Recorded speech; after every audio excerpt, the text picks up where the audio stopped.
Le tennis tout petit parce que mes parents ils étaient directeurs de tournois et c'était juge arbitre, donc ils m'ont emmené depuis tout petit. Non, mes parents c'était des joueurs de club, des joueurs amateurs. En moyenne, je dois être autour de 200 km/h en première. Le monde du tennis est vu comme un monde très riche, mais au final il y a très peu de joueurs qui gagnent très bien leur vie et qui vivent très bien grâce au tennis.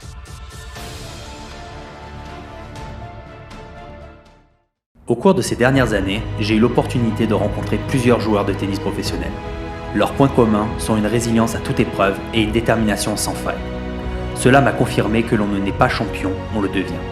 Je suis Loïc Gossin et l'objectif de ce podcast est de comprendre les différences entre la réussite et l'échec dans le tennis. Salut Quentin, je suis content de t'avoir sur ma chaîne. Salut, merci à toi. Je te laisse te présenter en quelques mots déjà, savoir qui tu es, qu'est-ce que tu fais. On va parler tennis, c'est sûr, mais...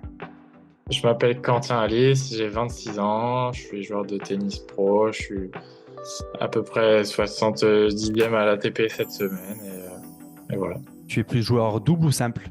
J'aime bien le double, mais je suis plutôt dans le simple et c'est sûr que c'est assez dur de faire un peu les deux.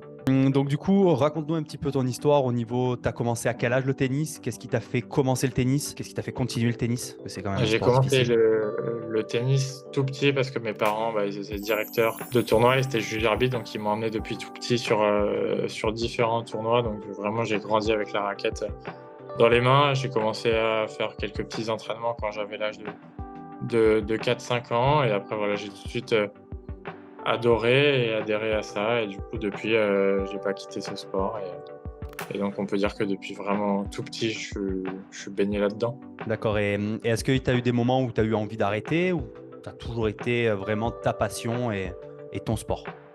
Non, parfois dans la jeunesse c'est un peu plus dur quand on a des années un petit peu difficiles, mais j'ai jamais vraiment pensé à arrêter ou ça a jamais été concret, mais non, j'ai toujours eu ça en moi et j'ai toujours voulu faire ça. D'accord. Et tes parents, ils avaient un certain niveau? Ils sont arrivés... Non, mes parents c'était des joueurs de club, des joueurs amateurs qui jouaient vraiment pour s'amuser, qui adorent ça par contre et qui sont vraiment à fond dedans, mais ils n'ont pas eu un excellent niveau et ils jouaient vraiment pour le plaisir. Ouais, la passion avant tout. Ouais. Et quand tu étais jeune, quels sont les joueurs qui t'ont le plus inspiré au niveau dans ton jeu et après même dans ton parcours? Dans mon jeu, c'est dur, mais j'ai grandi avec Federer, avec Murray, avec Nadal, donc forcément des très grands champions. En plus, en France, on avait la chance d'avoir Gasquet, Simon, Tsonga, mon fils, donc une génération assez incroyable. Donc j'ai grandi avec ça, donc il y avait beaucoup de joueurs inspirants, beaucoup de vainqueurs de Grand Chelem, des Français dans les 10 premiers mondiaux, donc des vrais moteurs de motivation quand j'étais très jeune. D'accord. Et ton jeu, il est plus offensif, défensif? Moi, je suis plutôt un Les joueur neutres? assez agressif, voire très agressif. J'essaie de m'appuyer sur un bon service et voilà, je suis plutôt un joueur assez agressif. D'accord, tu as un premier service assez puissant et Ouais, du coup, je peux servir relativement fort. tu sers à combien en moyenne? En moyenne, je dois être autour de 200 km/h en première. Combien? 200. Ah oui, c'est beau. Des beaux services. Et du coup, est-ce que dans ton parcours, tu as eu des galères, des blessures? Tu as eu quelque chose qui t'a un petit peu ralenti? Ça a toujours tout bien passé sur là-dessus. Pour l'instant, j'ai pas eu de blessure, donc je croise les doigts pour que ça continue. On a toujours des petits pépins à droite, à gauche, des mal d'épaule, de coude, des trucs comme ça, mais pour ma part, jamais rien de grave. Et quand tu as des douleurs comme ça, comment tu les soignes? Quelles sont tes routines pour Moi, essayer déjà éviter? je fais pas grand-chose. J'essaie voilà, de glacer parfois quand j'ai des grosses douleurs, de m'étirer, d'essayer de savoir aussi jauger quand est-ce que je peux m'entraîner dur, un peu moins dur. Mais voilà, essayer de passer aussi un peu de temps chez le kiné pour faire de la réathlétisation ou des soins, mais il n'y a pas de méthode miracle. D'accord, ouais, le repos et écouter son corps à ce moment-là et Ouais, pour pas forcer, ouais, quoi. Et exact. niveau staff, tu as du personnel qui travaille pour toi ou c'est plutôt de l'occasionnel? Tu vas les voir. Non, moi j'ai juste un préparateur physique et un entraîneur tennis. J'ai plutôt un petit staff. J'ai un agent aussi qui s'occupe de mes contrats, mais voilà, ça reste un petit staff et pour l'instant, je suis bien comme ça. D'accord. Et, et au niveau, quand tu justement, ils te suivent sur les tournois ou c'est juste quand tu es à la maison, tu t'entraînes, ils sont avec toi Ouais, et au j'ai tournoi tout le tu vas temps seul? quelqu'un avec moi, ils me suivent tout le temps, toute l'année, donc voilà, c'est vraiment du suivi très, très personnalisé. On passe énormément de temps ensemble en tournoi, à l'entraînement, donc voilà, ils me connaissent quasiment par cœur et c'est voilà, c'est de ça que j'ai besoin pour pouvoir être performant sur le terrain. Et t'as vraiment, est-ce que tu as toujours été suivi sur les tournois depuis étant jeune ou Ouais, c'est depuis arrivé? toujours, j'ai toujours eu beaucoup de suivi et je pense que voilà, si on veut espérer être un jour, faire du haut niveau, on n'a pas le choix que d'avoir quelqu'un en permanence avec nous. D'accord. Et tu es rentré dans le circuit professionnel à quel âge? J'ai commencé le circuit pro quand j'avais 18 ans en basculant du circuit junior et voilà, j'ai commencé à prendre mon premier point ATP quand j'avais 17 ans et après voilà, j'ai commencé par le circuit challenger, le circuit, futur pardon, ensuite les challengers et je suis rentré dans les 100, l'année dernière. D'accord. Et ça a été dur cette ascension? Heu, Ouais, c'est forcément dur, ça prend du temps. Enfin, pour ma part, ça a pris pas mal de temps. Après, voilà, le but, c'est d'arriver là où je suis aujourd'hui et j'en suis très content. Mais c'est sûr que les tournois futurs, c'est pas forcément les plus glamour. C'est difficile, il y a pas beaucoup d'argent, les conditions sont parfois pas très bonnes. Donc, il y a pas le choix que de passer par là, mais c'est sûr que c'est pas le meilleur moment d'une carrière. d'accord. Et du coup, ton quotidien, qu'est-ce que c'est ton quotidien quand tu es à la maison et quand tu es en tournoi? Qu'est-ce que tu fais, quand tu es Bah, là-bas? quand je suis en tournoi, il y a un peu plus de matchs. À la maison, il y a beaucoup d'entraînement, mais voilà, c'est du tennis, quasiment tous les jours, quasiment toute l'année, donc avec, un peu de physique aussi, mais c'est voilà, beaucoup de tennis, passer beaucoup de temps sur le terrain, essayer d'améliorer toujours certains coups et certains aspects de mon jeu pour essayer d'être le plus performant possible. D'accord.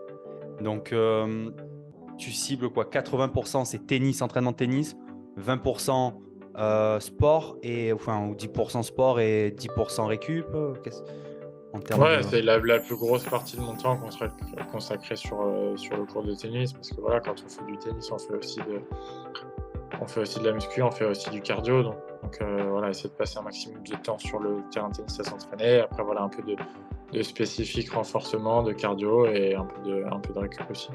et quand tu commences à arriver dans le top mondial, qu'est-ce que pour toi, qu'est-ce qui fait la différence sur, un match? Ça sera plus le physique, plus la technique, plus le mental? Qu'est-ce que selon toi qui joue au bout d'un moment, Après, c'est vraiment des micro détails. Le fait de gagner ou de perdre un match, ça dépend parfois de vraiment 2, 3, 4 points, donc c'est vraiment pas grand-chose. Techniquement, tous les joueurs sont très bons, mentalement, physiquement, il y a pas de grande différence. Après voilà, c'est juste, bah, celui qui va réussir à gérer le mieux possible les quelques moments très importants du match et qui va réussir à remporter ces points-là, mais la différence, elle est vraiment minime. et quand tu perds un match qui est voilà, avec une différence minime, comment ça se passe derrière? C'est un peu le mood qui va pas ou on se dit: «Bon allez, c'est pas grave, c'est rien» et on y repart et on Non, recharge bah, les plus efforts? vite on va réussir à tourner la page et se dire que voilà, on a fait un bon match et c'est pas parce qu'on fait un bon match qu'on va nécessairement gagner. Parce que les autres jouent bien aussi et qu'ils ont le droit de bien jouer. Donc voilà, faut essayer de tourner la page rapidement, essayer de passer à la suite et se dire que voilà, si on a fait les choses bien, bah, on sera récompensé à l'avenir. Ouais, sur le long terme. On vise pas que un match, on vise vraiment une saison. Ouais, exact. Un joueur de tennis professionnel, est-ce que c'est facile du coup d'avoir du temps pour soi, d'avoir une vie de famille, d'avoir, voilà, d'avoir ses copains, ses amis? Ouais, c'est sûr que c'est une vie un peu compliquée où on voit bah, beaucoup de gens dans le milieu du tennis, on passe peu de temps à la maison. Après, voilà, pour moi, cette vie-là, elle me correspond bien. J'ai connu que ça depuis que je suis tout petit. Donc, voilà, c'est pas une vie qui est faite pour tout le monde. C'est une vie qui est très différente de, entre guillemets, ce que les gens lambda peuvent connaître. Après, voilà, on passe peu de temps à la maison, mais on est souvent en voyage, on rencontre beaucoup de monde, on joue souvent sur des beaux cours. Donc, voilà, il y a quelques aspects à prendre en compte, mais moi, j'échangerais ma vie pour rien au monde. D'accord, c'est déjà pas mal. Il y en a peu qui peuvent dire ça. Et niveau voyage, tu as dû visiter pas mal d'endroits. Est-ce qu'à chaque fois, tu as pu prendre le temps de visiter l'endroit ou c'est vraiment coup de vent, tournoi et tu repars sur un autre tournoi? Ça dépend vraiment de la période, ça dépend vraiment combien de temps on arrive, mais c'est sûr qu'on n'a pas le temps de visiter tous les endroits. On est vraiment là-bas pour «bosser» entre guillemets, donc on est là-bas pour s'entraîner, pour faire nos matchs et en dehors du terrain, essayer de perdre le moins de jeux, arriver le plus en forme possible pour notre match. Donc c'est sûr qu'on n'a pas tout le temps de visiter, mais voilà, on s'imprègne toujours un peu de la culture, on va au restaurant, on apprend à différents langages aussi, différentes cultures, donc c'est sympa, mais voilà, on n'a pas le temps de visiter tous les endroits où on va non plus. D'accord. Tu as fait, les 5 continents ou tu es plutôt, ciblé sur, la France, tes tournois ou Europe? Non, avec les grands chelems qu'il y a dans les 4 coins du monde, on est obligé de beaucoup voyager, donc j'ai été quasiment partout. J'ai pas été beaucoup en Afrique, mais sinon j'ai fait beaucoup de pays sur les 4 continents, mis à part l'Afrique où j'ai pas été beaucoup. D'accord et tu as une préférence, niveau terrain? C'est quoi tes terrains préférés? Moi, je préfère jouer sur dur, voilà, j'ai eu quelques bons résultats sur terre battue, mais je préfère jouer sur dur quand même. D'accord et ton tournoi qui t'a le plus, marqué, tu saurais le dire? Bah, les tournois du Grand Chelem, c'est les tournois pour lesquels on s'entraîne depuis qu'on est tout petit, c'est les tournois qu'on a envie de jouer, sur lesquels on a envie de performer. Donc voilà, les 4 Grands Chelems, c'est des tournois très, très prestigieux, très importants et je pense que c'est les tournois qui nous marquent tous. Et si tu dois en citer un des 4, lequel t'a le plus, te convient le plus, on va dire? Bah, quand tu es français, forcément que tu as une petite préférence pour Roland-Garros parce que c'est à la maison, il y a le public français, donc forcément Roland-Garros, même si on est un peu influencé. Sans soutenu. Au niveau, un joueur de tennis, il gagne bien sur une saison? Ça dépend son classement, ça dépend son staff, ça dépend de plein de choses. Il y a différents types de classements et il y a vraiment de tout. Et tu peux très bien gagner ta vie, comme tu peux t'en sortir. Et voilà, le monde du tennis est vu comme un monde très riche, mais au final, il y a très peu de joueurs qui gagnent très bien leur vie et qui vivent très bien grâce au tennis. À partir de combien, on va dire, classé mondial, on commence à gagner, on va dire, on commence à mettre des sous de côté, on peut vraiment, voilà, on commence plus à penser trop aux À dépenses. partir du moment où tu rentres dans les 130 premiers joueurs mondiaux, tu commences à gagner un petit peu d'argent. Tu commences à pouvoir en mettre un petit peu de côté. On parle pas de sommes incroyables, mais tu commences à pouvoir mettre un peu de sous de côté à la fin de l'année.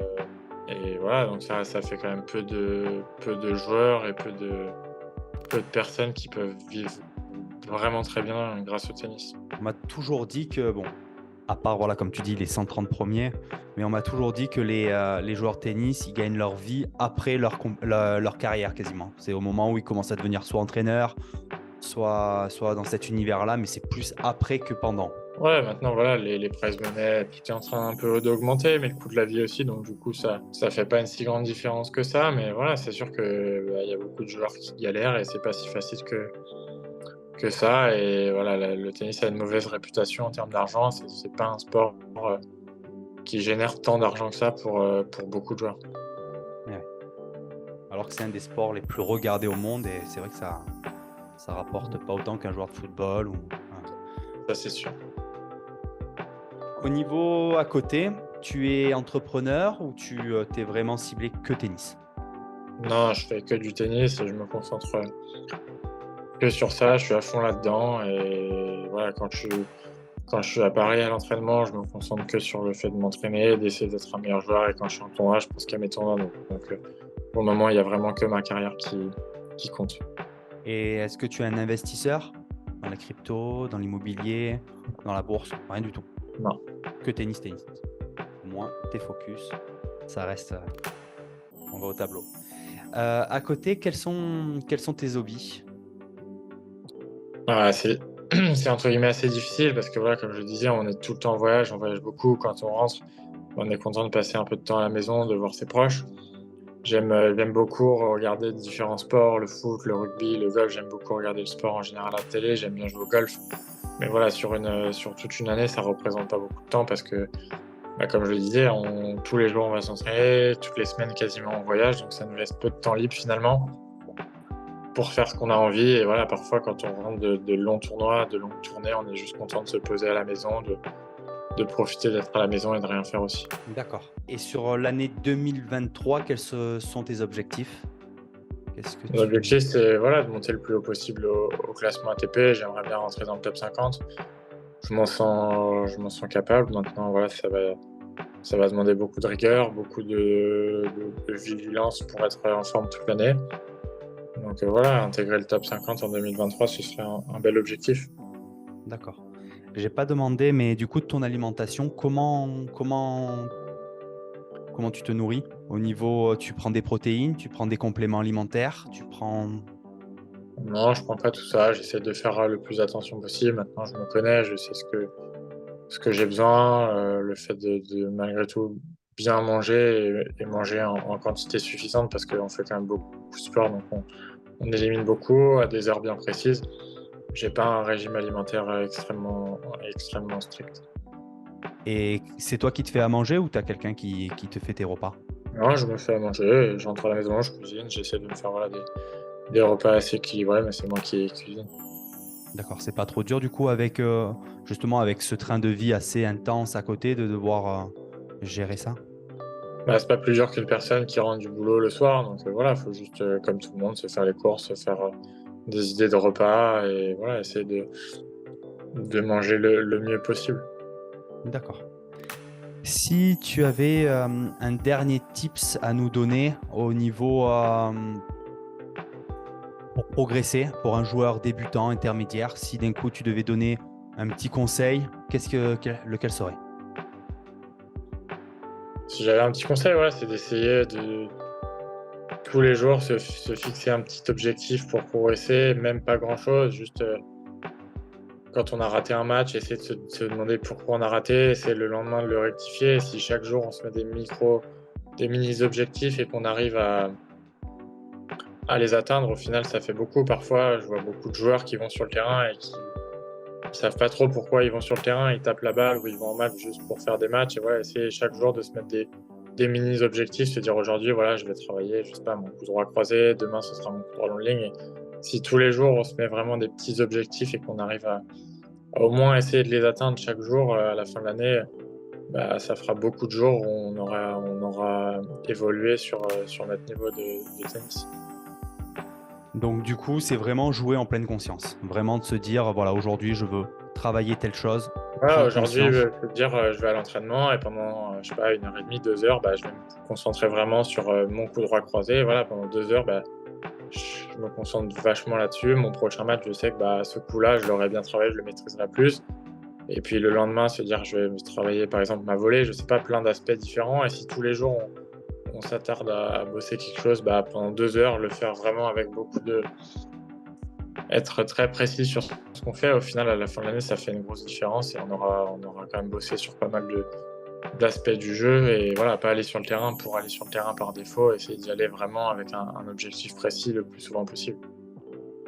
D'accord, super. Je vais le mettre en pratique. Est-ce que tu aurais une anecdote sur ton circuit, sur ton parcours? Quelque chose que tu aimerais partager? Bah, des anecdotes, il y en a plein.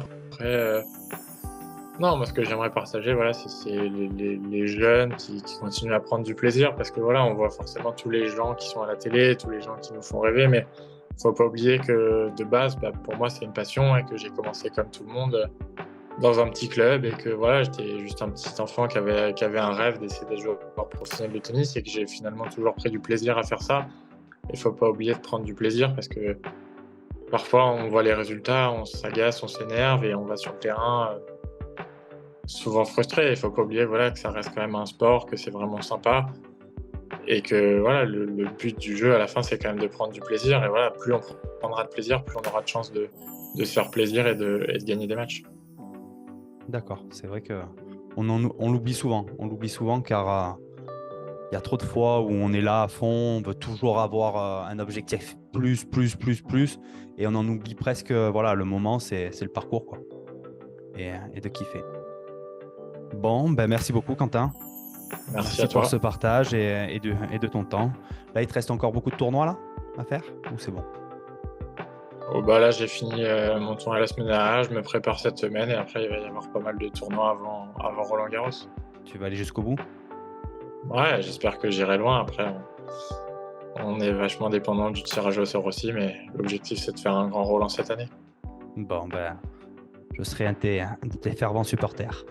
Merci beaucoup. Ben, merci beaucoup en tout cas et un grand merci. Merci à Bonne toi. journée. Ciao.